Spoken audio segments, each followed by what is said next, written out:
thank you so much for hosting this USC Bedrosian Center and for having my friend Sherry being my counterpart here. We do talk a lot. I like interrogator better. Yeah, yes, she's dangerous. I've known Sherry for a long, long time as political analyst, and I've learned a lot of what I know about politics from her. So it's a good thing that she's here. I'll pay you later. Yes, you know what it's worth. And so I am a journalist. I came originally from Venezuela. I was born and raised there, and I went to journalism school in Caracas. And for personal reasons, I ended up here in LA. When I arrived here in the United States, I had a kind of a shock. I find myself in a place I didn't recognize from what I knew about Hollywood and the United States, right? If you only know, if you're in Latin America at that time, particularly in the 70s, 80s, and you grew up watching American television, you barely saw any minorities. There's no, barely any Latinos. The only Latino I remember was Desi Arnaz, right? I Love Lucy. Talk about being old. Yeah, and he was dubbed in Spanish, so we couldn't really hear his accent. So when I got here, I realized LA was such a Mexican city. It was such a Latino city, and there was such a big issue with immigration. It was kind of shocking. So I started working in this small Spanish language newspaper because I was learning the language at the same time I was working. So that was 1986. Now, what else was going on in 1986? The amnesty law, the big amnesty law that Ronald Reagan passed. So the very first thing that I had to cover as a journalist, boom, arriving here as an immigrant, was the implementation of the amnesty law. So that was kind of a quick way to putting me as a journalist in the center of a very, very big issue that meant a lot to a lot of people, and that politically it was a very, very interesting thing to see up close, and how it was implemented, and who took advantage of it, and how politicians dealt with it at the time, how Ronald Reagan led on the issue to a certain extent, and how Democrats and Republicans were able to come together to pass this law. Now today this sounds like a myth, right? Like Democrats and Republicans come together to pass some kind of immigration reform, but at the time, it happened. So we can talk later about why it happened or how it happened. But so basically, that's how I came here, and that's how I became involved on immigration. Okay. Let me ask you this: you came to LA. You call it a Latino city. One of the things I want to ask is, what does that mean, a Latino city? But even more importantly, what would have happened if you had landed in Des Moines, Iowa, rather than LA? Would you have taken this path? Would you have gone down the road you did with regard to the issue of immigration? Des Moines, Would you have written this book? If I landed in Des Moines, Iowa, I would have been shocked by the cold. I'm from the Caribbean, so. I don't know. That's a really hard thing to answer. I only know that when I arrived here in LA, I was not an American, and I was not a Mexican, and I was not a Latino in the way people see Latinos here. I was sort of in limbo, and this is something that still today it's an issue for a lot of Latinos, because there's a certain stereotype about what a Latino is, right, and what we look like or what we sound like, and I had to kind of rethink my whole identity when I came here. Because when you as a Latin American leave Latin America and come to the United States, you're no longer just a Venezuelan or a Colombian or Argentinian. You suddenly are pushed into this larger group called Latinos, right? Except that Cubans for a very long time refused to accept that. They did not perceive themselves as being Hispanic. They didn't like being called Hispanic. That's changing. Yeah, I mean, it was more of a political difference, right? I mean, it was more of them they thinking of themselves as a different kind of immigration, right? But I guess that's something that has evolved since then. But you do change your identity as a Latino when you come here. Of course, this is very different from the experience that Latinos who are born here and who have been here for generations have. So, but in the end, it's like we all end up being put in the same in the same group or in the same box. And in some ways, we end up in the same box because we are all thought of by some groups in society as this blob of, Latino. They don't really realize some of us are from some parts of Latin America, some of us are from some other parts, et cetera. So what is a some Latino are immigrants, city, some are not. then? Latinos, well, it's and I agree, there is not a Latino. Well, there is a stereotype, but large not a reality. Latino population.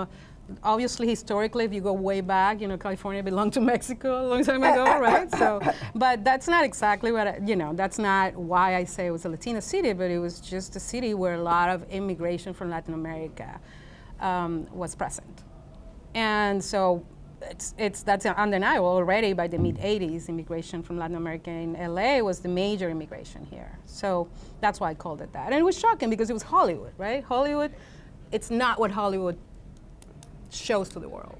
Even today, it's not. It's not what the entire entertainment industry in the United States shows to the world, and that is a part of the problem with regard to political socialization. Right. It is, interestingly, a friend of mine who was the West Coast bureau chief for the London Independent, of course, when he landed here, went immediately to Santa Monica, which is where all the foreign press lives, so they get a really accurate portrait of the city. And he went up to Carpinteria, California, a small city south of Santa Barbara. And when he took his family up there, and he came back and he said, Sherry, I had no idea how Latinized Southern California has become. Now, this has got to be less than 10 years ago. But he came from London, landed in Santa Monica, and all the world was upper middle class white people until he got outside of these major cities, these bell jars that are nowhere near as reflective of reality as Carpinteria is. Mm-hmm. I didn't mean to, well, I did mean to interrupt. No, I don't know what else to say. Is there a question, Cher? You mean after that one? Yeah.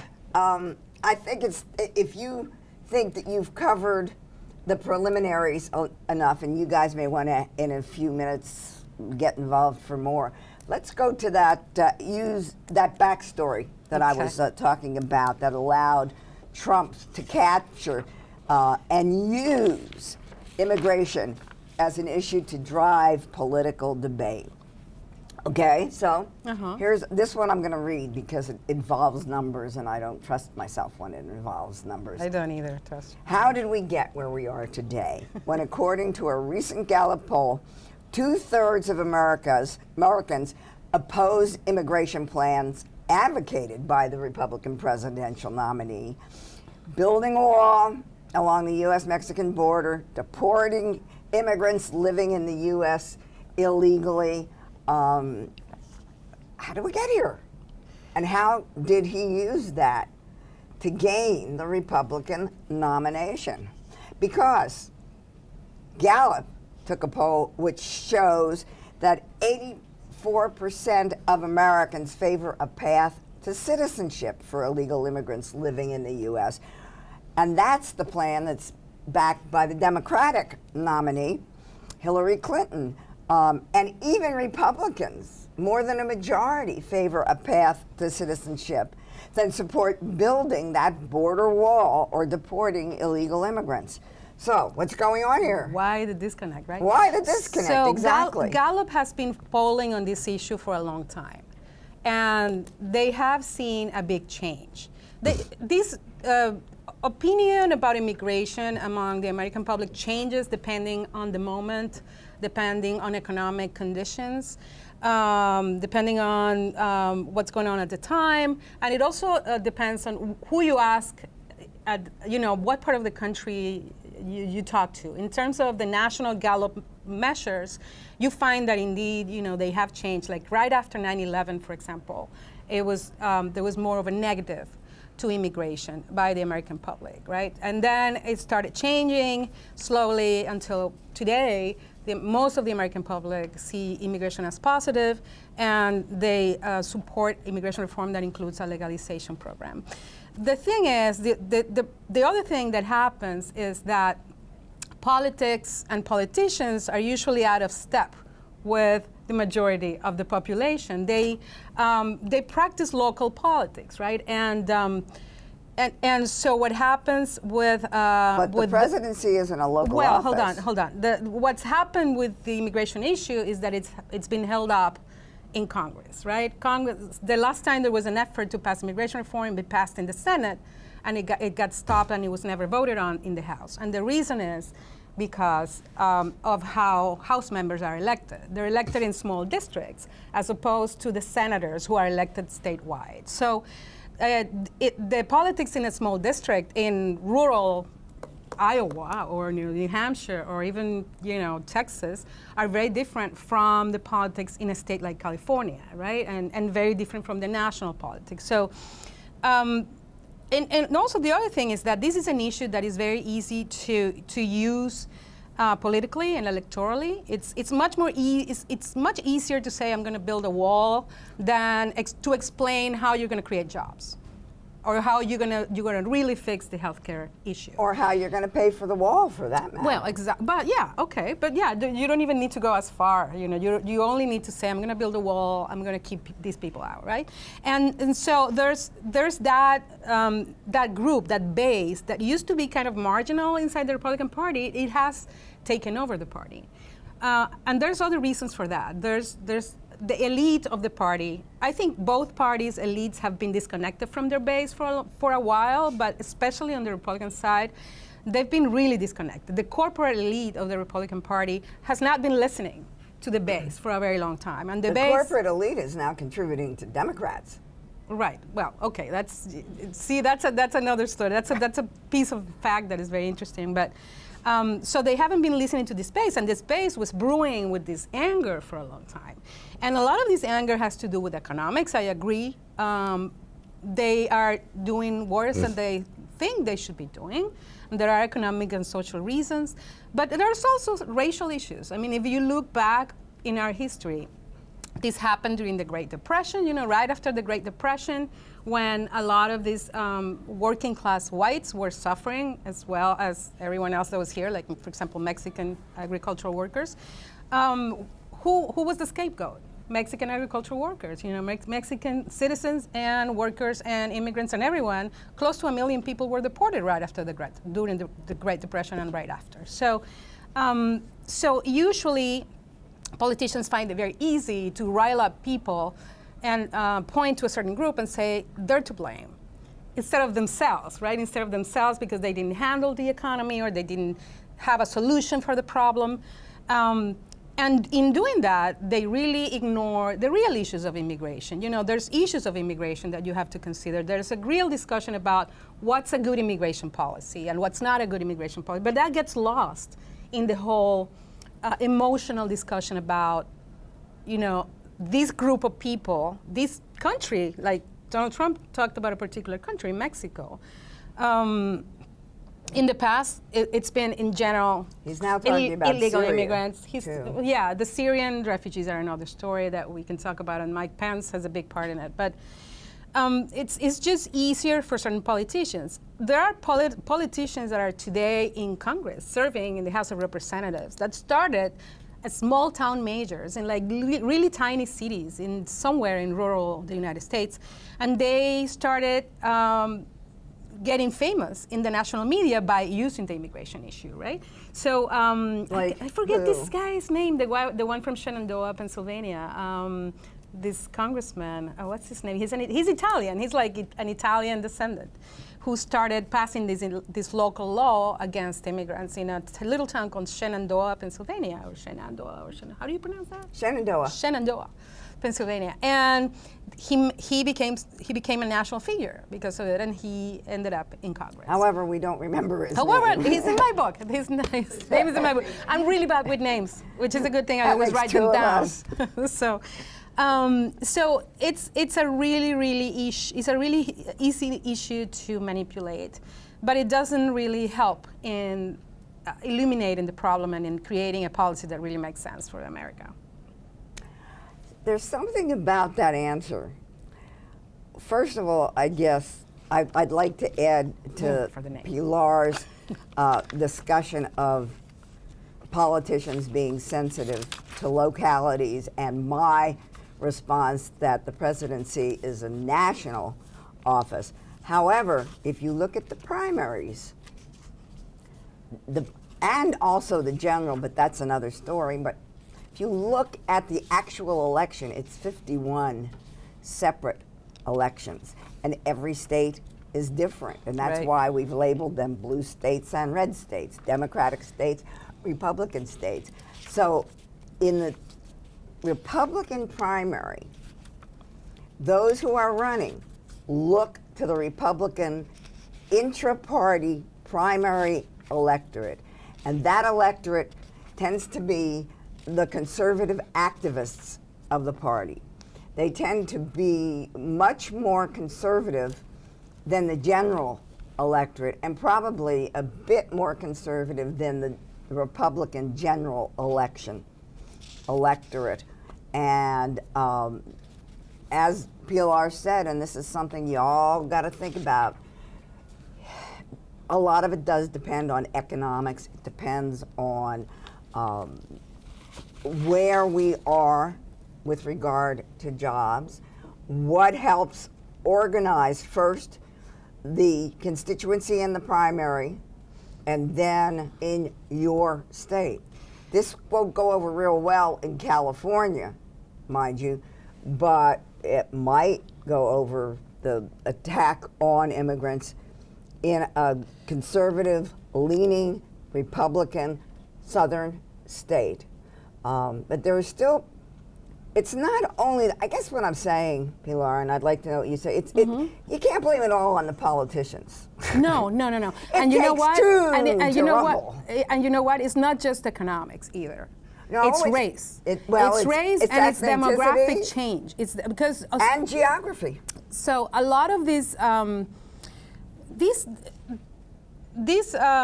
whole immigration issue has been evolving or devolving for the last 24 years. So actually 30 years since. That's true. Since the amnesty law is actually, this year is going to be 30 years. Happy birthday. In this country. Thank you. So look what it got us. Yes. No, I lost my train of thought. I'm sorry. It's a matter of economics. Yeah, it's not just a matter race. of economics, because when they evaluated, there was a study done about of Trump supporters, and a lot of white Trump supporters were not the poorest. No. Some of them were, but some of them weren't. And if we follow the progression of, for example, immigration laws that were passed at the local level in the past few years, the state, like Arizona law, all these laws, they happened in places where demographic change happened really fast, and people were shocked by this demographic change. So it was not just technically economics and these people are taking away my jobs. These people are coming into my, white environment and changing it. They're changing the culture. And it's like this guy, I don't know if you guys saw this guy, this so-called Latino surrogate for Trump, who said, if Hillary Clinton wins, we're going to have a taco truck in every corner. Like, that was a bad thing. I'm right? for that. For that, too. I'm for that. So, but it's what he's really saying is not about the tacos. He's talking about culture and about how culture changes when immigrants come in.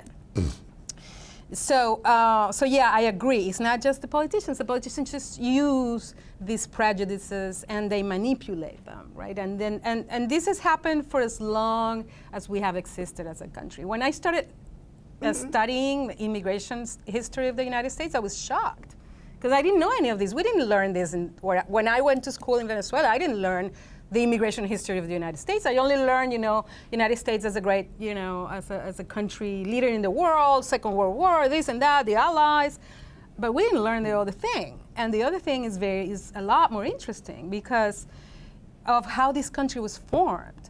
When the first waves came, from Great Britain, the Dutch, all these, Nordic European people.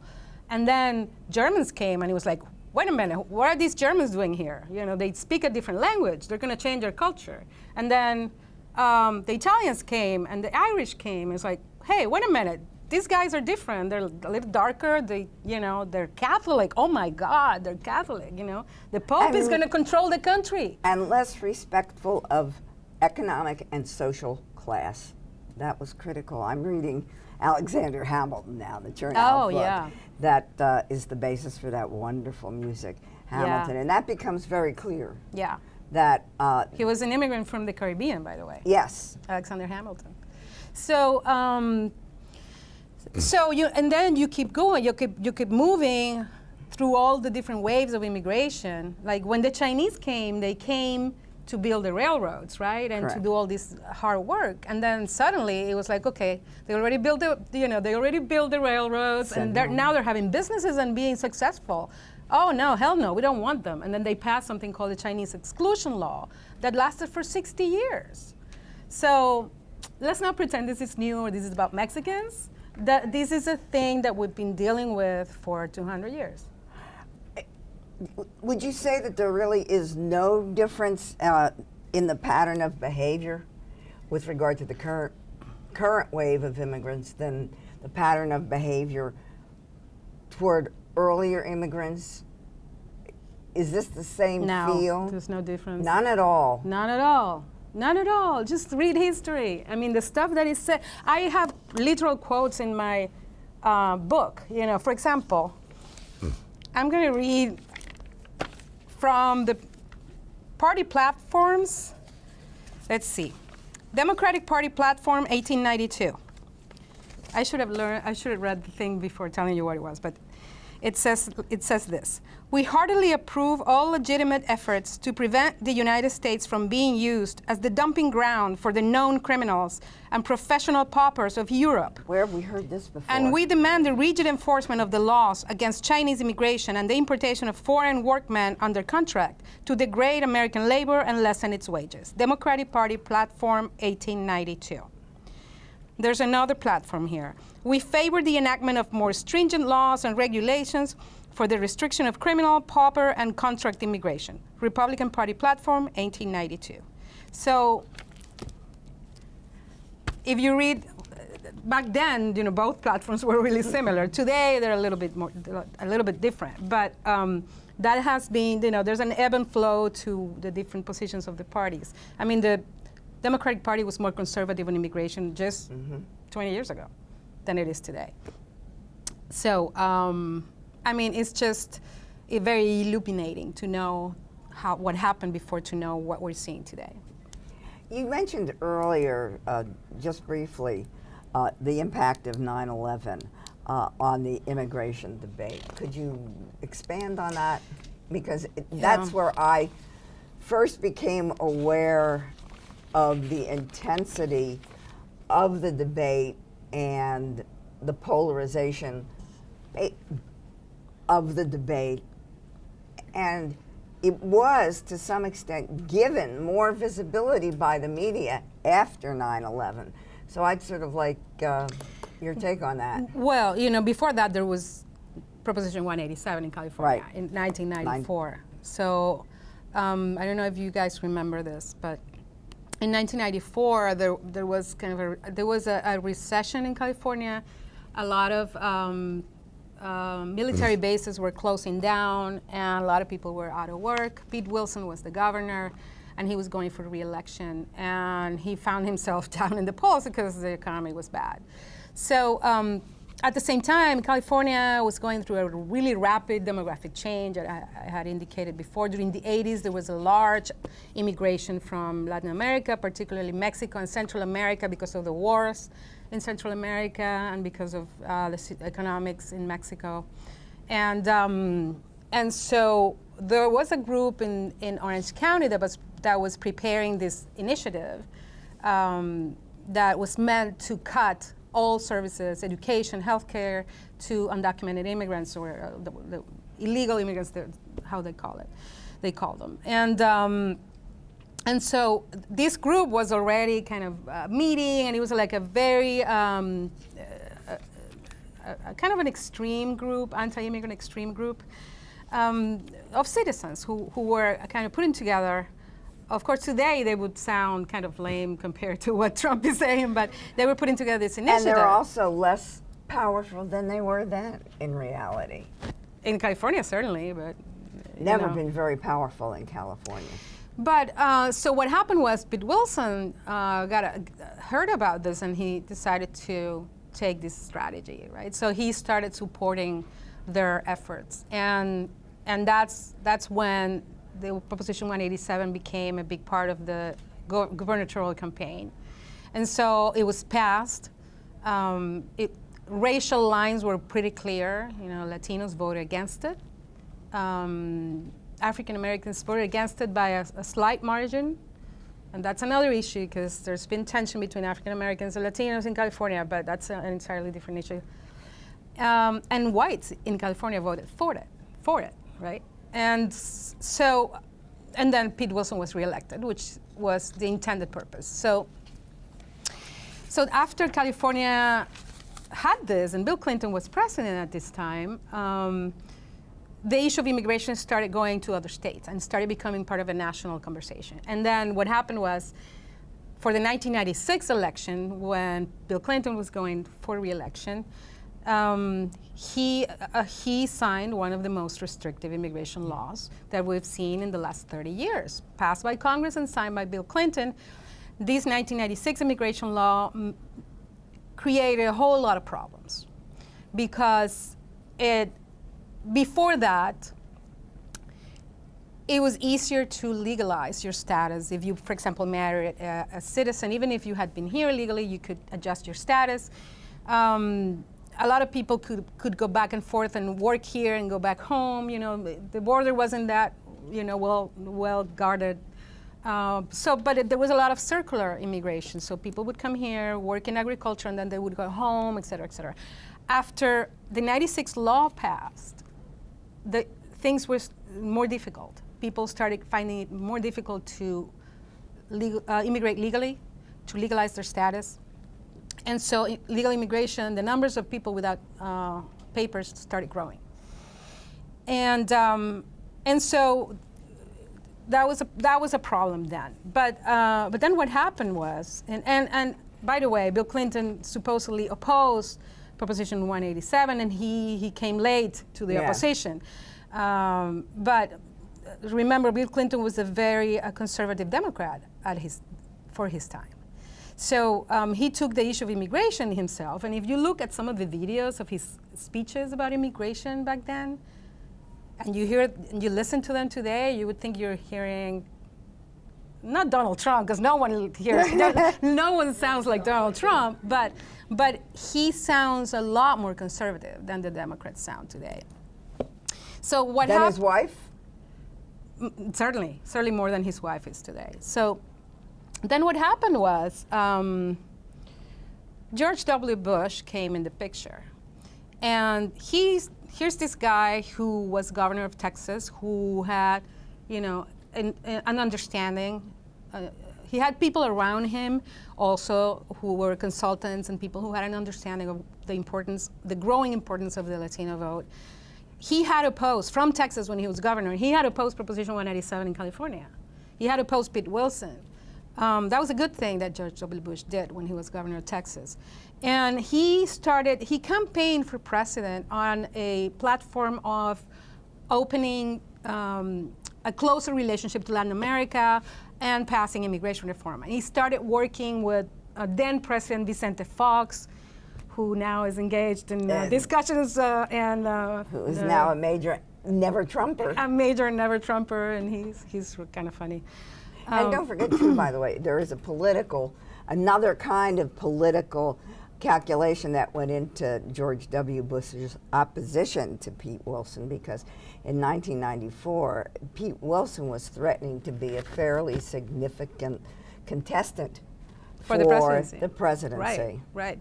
So, George W. Bush got elected, or not, according to what you say. But he was in the White House in any case.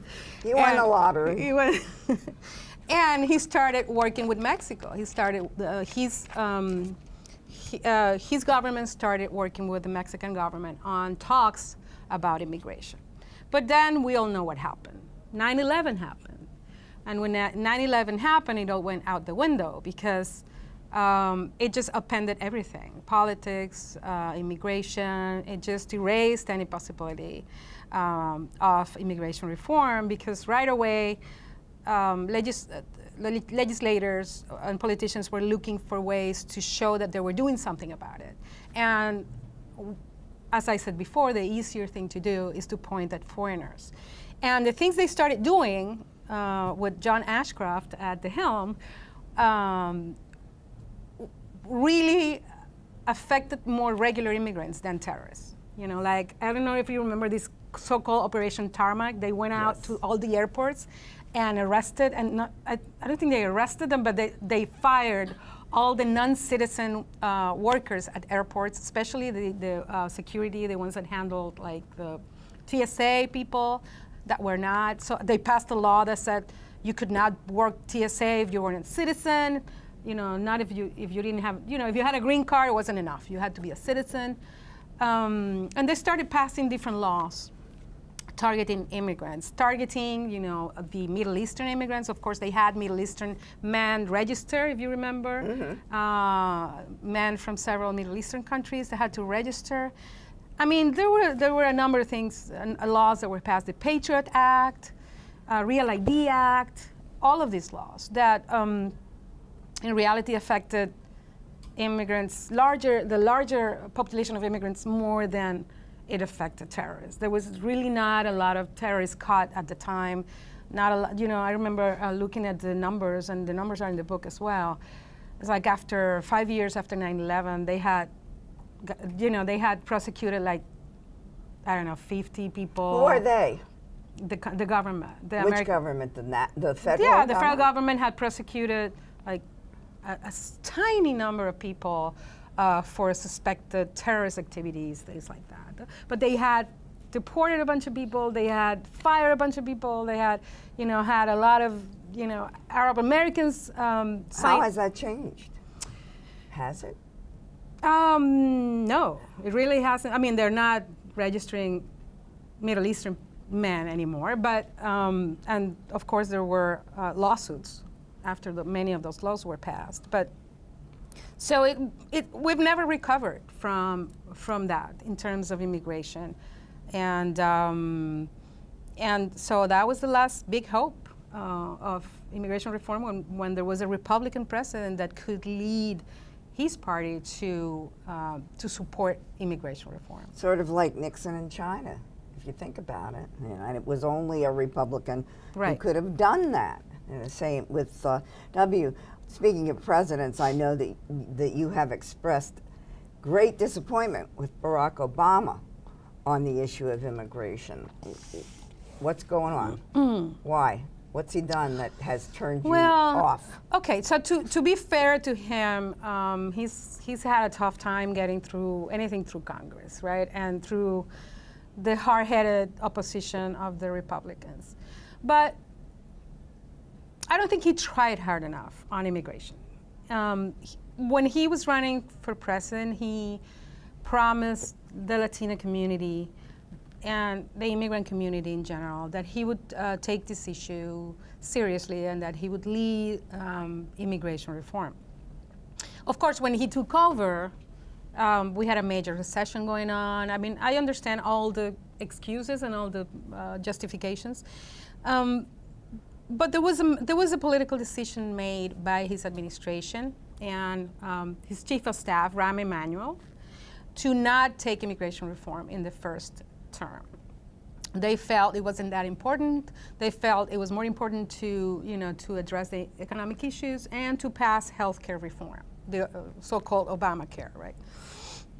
So they took that on, and instead built a really effective deportation force.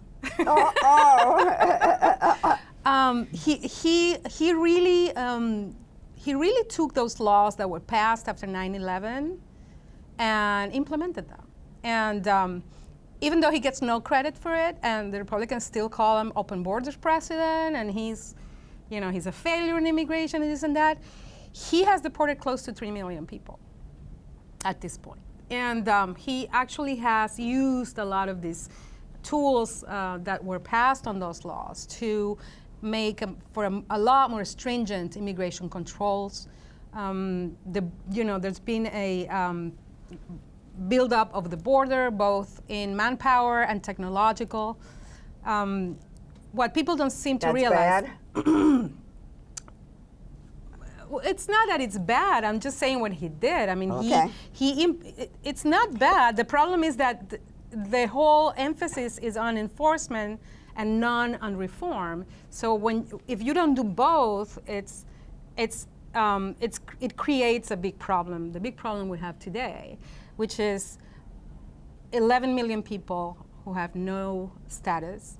They can't go back to their countries. They can't really integrate fully. They have family members who are citizens, mostly their children, who are hampered by the same limitations of not having a status. You have the ability to continue using this issue. And you really are not taking advantage of their economic power in the way that you could if they... Their economic power, meaning Latino economic power? Latino and all immigrants, mostly Latino. So there's a number of reasons why putting all the money on enforcement and none on integration and reform is a bad thing, because it really doesn't solve the issue.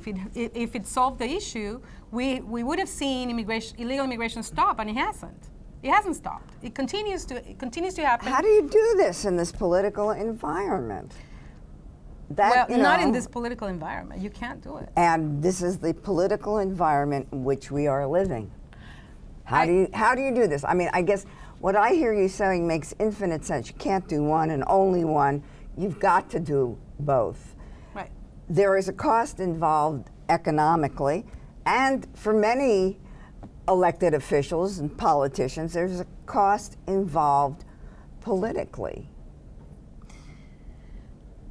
Yeah, it's difficult. It's very depressing, but it's reality. Any good policy is difficult to pass, right? And maybe today's politicians don't have any appetite for the hard things or the tough things. Maybe. But as the public becomes more pro-immigrant and pro-reform, as Latinos and others start voting more, and if you look at Latinos today, they put immigration reform at the top of Latinos' agenda. But it's very low on the agenda of the general electorate. It's not very low. It's lower. It's among the first, but not the first three. Not recently, because and interestingly, I don't want to jump to the debate too quickly, but somebody did an analysis of the number of minutes and seconds that were spent on issues, and of 7 categories, immigration was 6th with about 3+ minutes of time from both candidates. And at the same time, we've seen the anti-immigration policies brought up by the House many, many times over the years. Yes. So I think it will depend. It would depend on political participation by immigrants and Latinos.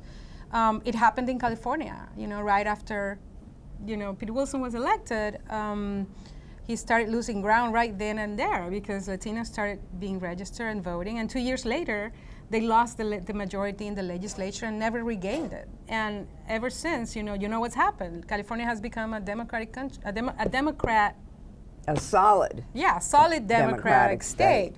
And Republicans have not been able to recover. And there's a possibility that this will happen at the national level, and that at least the presidency stays beyond the reach of Republicans from now on, until they actually become a more diverse party. Well, that would take too long, but I mean, there still is the fact that the presidential race this time around is a close one. So far, and everything will depend on turnout. Right. In reality, But let me ask you about the polls again. There's a poll out of Nevada, and it's a contraindication of the lack of Latino support for Donald Trump. And Nevada is a battleground state, and it shows Trump receiving the support of 30% No, of the Latinos. that's a bad poll. Okay, now Yeah, tell me no, why it it's is. a bad poll. It is. There were analyses on this. There's a lot of polls that are done by pollsters that don't know how to poll Latinos. If you want to accurately poll Latinos, you have to poll. You have to give a bilingual option, and you have to have a minimum sample. You have to have a sample that matters. A lot of these polls, what they do is they take whatever number of Latinos they think it's in their sample, they extrapolate and they say, this is what Latinos think. But in reality, it's a tiny sample, and it's not bilingual. So when you examine some of these samples, for example, there are more detailed polls that are done, and it's very common to find that immigrant Latinos, Spanish-speaking immigrant Latinos, are more for Hillary Clinton more than English-speaking Latinos. So and why? I don't know why. You just got the numbers. I That's just too know bad. they are. That's too bad. Yeah, I don't know why, but so no. There's and this same thing happened during the caucuses in Nevada. Remember, you and I were in Nevada in February, and they started saying that Trump had won the Latino vote, and it was another one of these polls that were not really accurate. So when you look at the Latino voter population right now, there's some polls that are happening. Just today, a poll came out from Florida. I don't know if you saw it.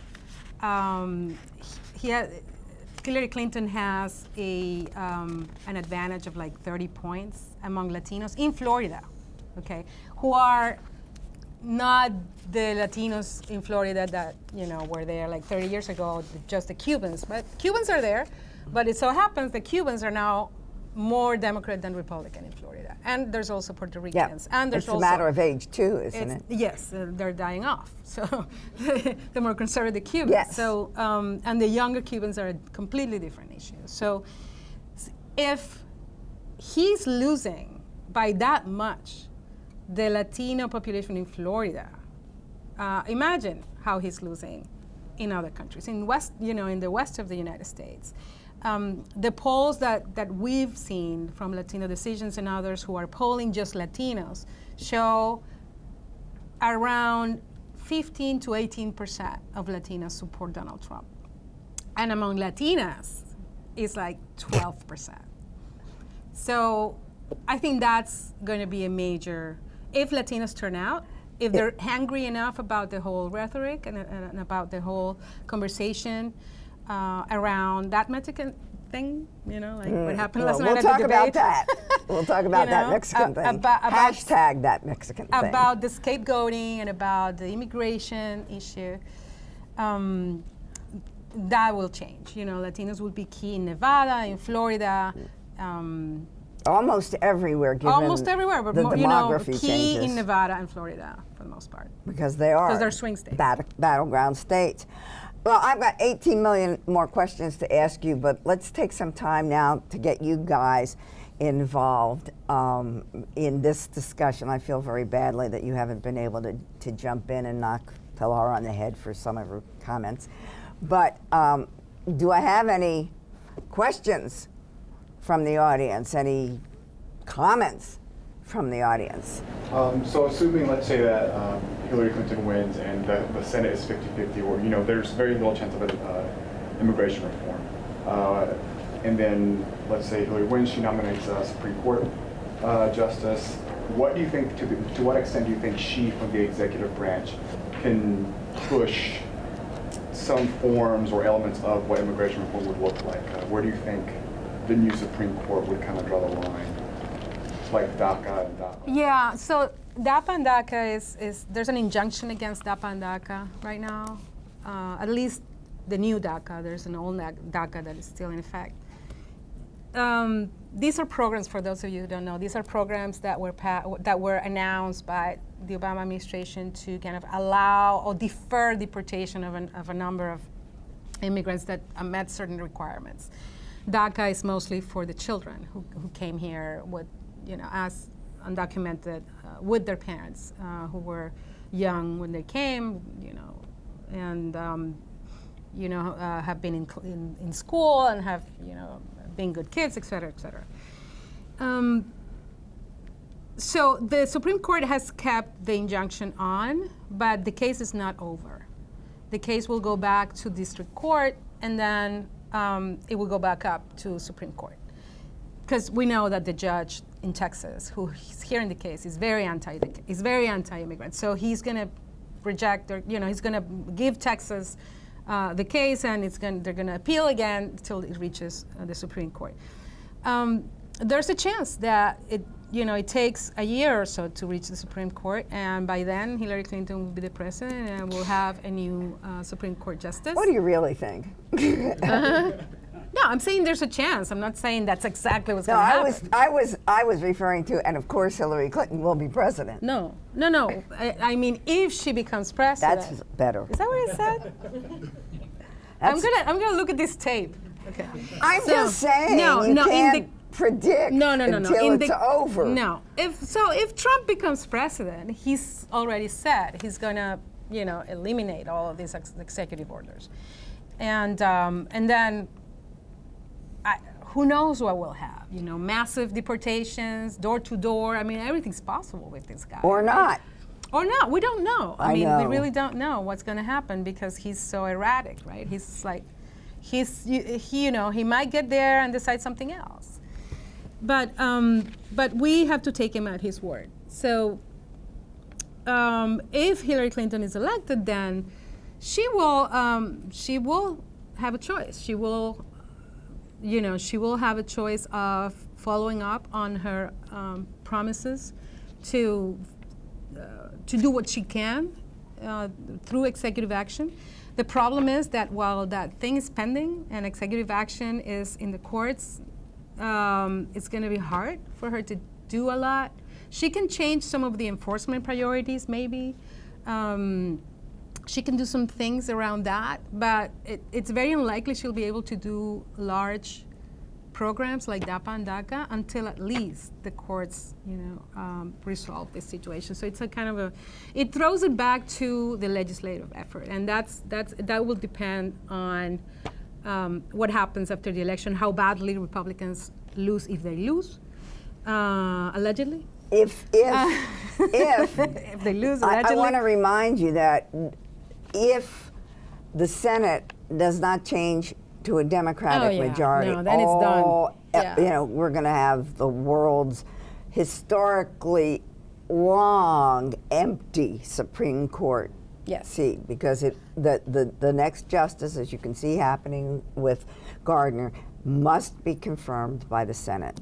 And if it's not a Democratic senator and a Senate and it is a Democratic president, it's going to be almost impossible. Yeah, there's a chance there will be complete unless, of course, paralysis.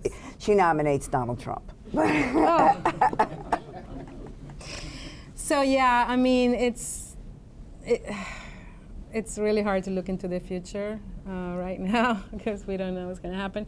And then, of course, even if she becomes president, as you said, the Congress can do to her the same thing that they did to Barack Obama or worse, because they really. She really has a long history with some of these legislators, right? It's not good.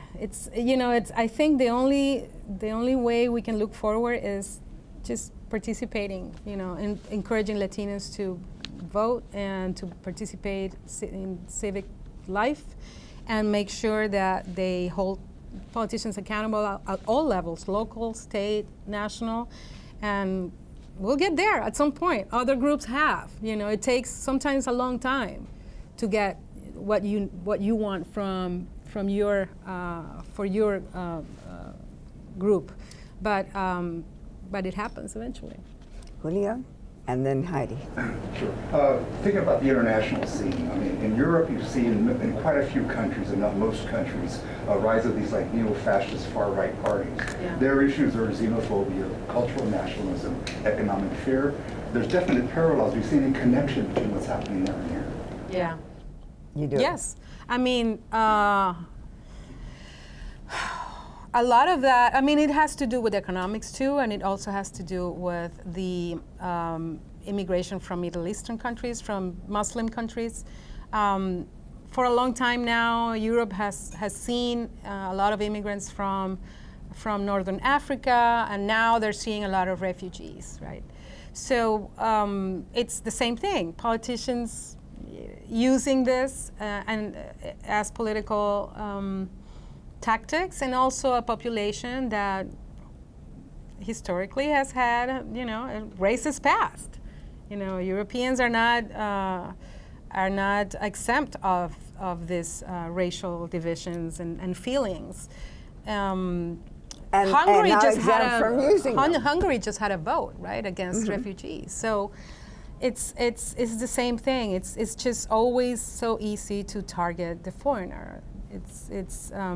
And say, hey, our problems, your problems are due to that guy who's trying to get into your country, right? It's not because the political elites are not doing their job. It's because of those people. So, yeah, there's definitely parallels. I think it's a human issue. Same everywhere. It's not an accident that Trump has begun to refer to himself as Mr. Brexit, both because of the similarities in the rhetoric and because he's using that to argue that just as Britain was surprised by the results of the Brexit referendum, we're going to be surprised about the results of the presidential election. So he is feeding from Europe, and Mr. Farage, who is the UKIP leader of the Brexit movement, has been in the States campaigning for Mr. Trump. So there is a symbiosis there. Heidi.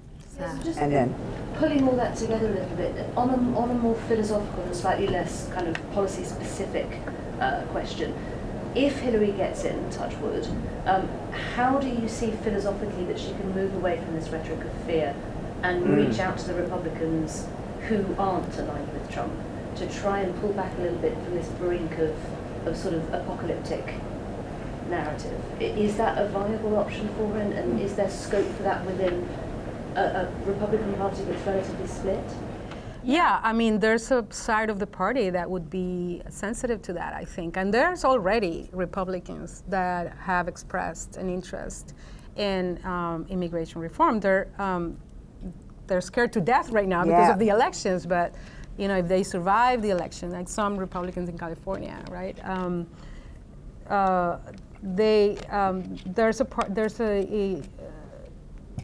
There are Republicans that are in districts that are changing fast, also demographically, to a more diverse population, and they need to broaden their politics a little bit to survive. So some of them would be maybe sensitive to this, to break ranks and to join the Democrats, or the majority of Democrats, not even all Democrats, but the majority of Democrats in these issues. So she will have to, and I think she has good relationships with some of them. I mean, because she's, the Clintons have been fairly,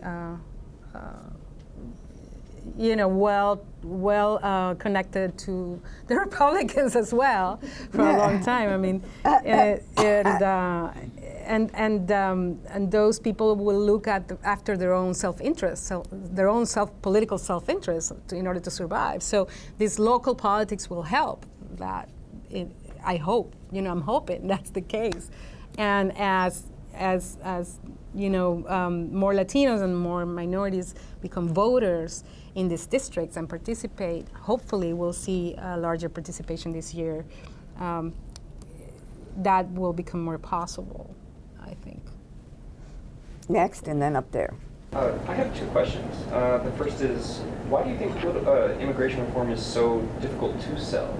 Reform doesn't imply open the borders, anybody can come in any time. It just means the policies currently in place need to be changed in whatever direction. I mean, there's all sorts of research that supports, you know, the economy grows, Social Security, you know, that it falling apart could get postponed at least a little bit. Why do you think it's so hard to sell to either side of the aisle? The second question is, why do you think the Latinos don't turn out in droves? Why do you think it's so hard for them to vote as a diverse or unified bloc? Just in general. Well, we've been talking about how immigration is used politically, and immigration reform is not hard to sell to the larger population. As we heard, you know, Gallup already shows that for a long time, the country has been open to this idea of offering legalization to this population. So in that sense, it's already sold. And the problem is that when it comes down to Congress and actual voting and actual passing of laws, it's what? Like making sausage? Is that what they say? Yes, you don't want to see sausage or legislation being constructed. Exactly. So it gets really ugly, especially in the House, because you have to satisfy all these little districts that, you know, there's like, what, 435 districts in the House, 435 House members. And they come from districts that are so, like, sometimes so different from each other, and it's really hard. And if there's a number of House members that fear if they vote, they're going to be branded, you know, open border, and they're going to lose. They're going to vote against it, no matter how reasonable it is. So that's why I think it's just pure politics. Well, it's nothing more than that. Wait a minute. Here's my theory, and I'd like you to all of you to have to respond I'll go to to it. the second question. For many Latinos that come in, I've seen this in California, for sure, and it's edging off. But let me push a button here. Oh, just keep going. Oh, okay. Anyway, they have come from political regimes in which it is sometimes so risky to be politically active, it could mean your life. They have not yet been politically socialized into our small d democratic form of government. Oh, during the second question. Oh, okay. That Yeah, was. because I didn't get to that one. Oh, okay. But no, of course not. I'm discussing. No, but it's a very good point. All right. I hope that's being recorded. Yeah, I don't know. I think my battery is low. But do you want to use my phone? No, it's fine. About Latinos. So Latinos have a lower percentage of participation than other groups traditionally. I can't remember the exact number. It's about less than 60% of Latinos who are registered actually turn out, and it's much higher. It's like among other groups. So that's part of it. You know, they come. First of all, it takes a while for many Latinos to naturalize. They have this attachment to their nationality, right. And they think, you know, in the past it had to do with the lack of laws in Mexico, for example, that did not allow you to have double nationality. So people didn't want to abandon their Mexican nationality because they wanted to go back and live there eventually, you know, and build a little house and go back home. So for a long time, people had spent many years here without being naturalized, just being regular green card holders or legal residents. And then Mexico, you know, allowed double nationality. Many countries now in Latin America allow that, so you don't lose your original nationality. But there's also a mental jump that you have to do to naturalize. It's almost like, for them, it's kind of a painful thing. It's like, oh, you know, I don't want to lose my Mexican identity. You know, I've talked to people who've been here for 40 years and they just naturalized just last month.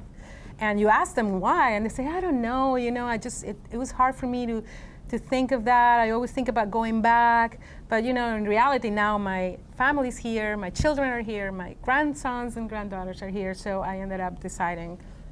So it's like this whole emotional thing, you know. And then it also has to do with socioeconomic levels. You know, it's been research has shown that the lower socioeconomic level, the less you vote, because the less across the board. Yeah, across And the board. youth. Yeah, and well, that's I guess that's another story, right? But so there's a sense of maybe you're not really attached to what goes on. You don't see the results of voting. You don't really believe it changes anything. You don't get benefited, or you don't feel you do, so you don't really participate. And then, you know, historically, there were difficulties with voting, you know, that created this mentality that, you know, it doesn't matter, it's difficult. You know, they just showed this documentary in PBS about Willie Velasquez. Willie Velasquez was this guy who created a group called Southwest Voter Registration Project in the 50s and 60s and 70s. He started registering Mexicans and Latinos. And at the time in Texas, they had poll taxes. So in order to vote, you had to pay, you know, the equivalent of about $25 today. Imagine these poor families in South Texas. So there are some historical reasons why, you know, Latinos haven't been as powerful politically. And today, we come to today, and there's still laws being passed in many states, like ID laws and things that make it harder for certain groups of the population. But at the same time, there has to be some consciousness among the Latinos and other groups in realizing that other groups that vote actually see results.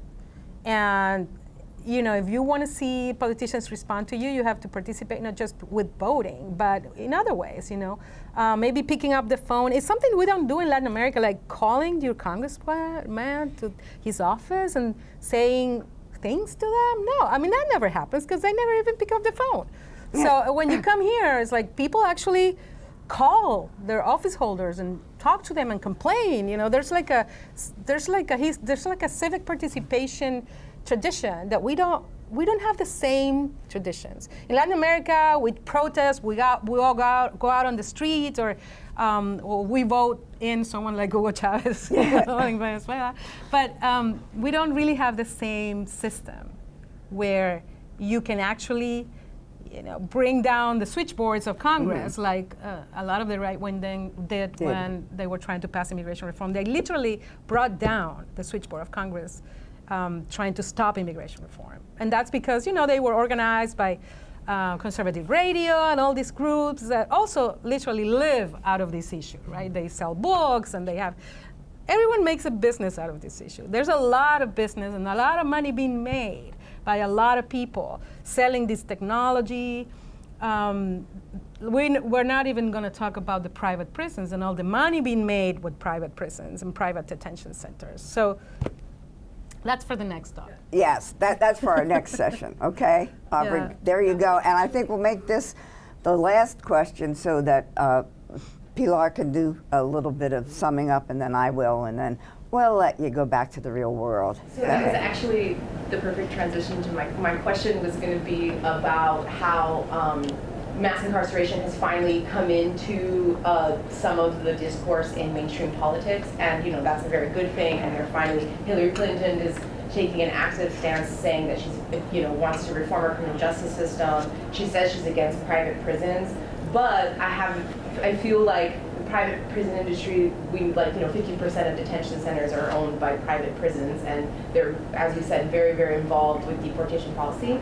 So why do you think that connection is like completely absent in the conversation about mass incarceration, and what do you think would have to happen to, you know, try to get mainstream politicians to start to, you know, it's a very real connection, but it's kind of like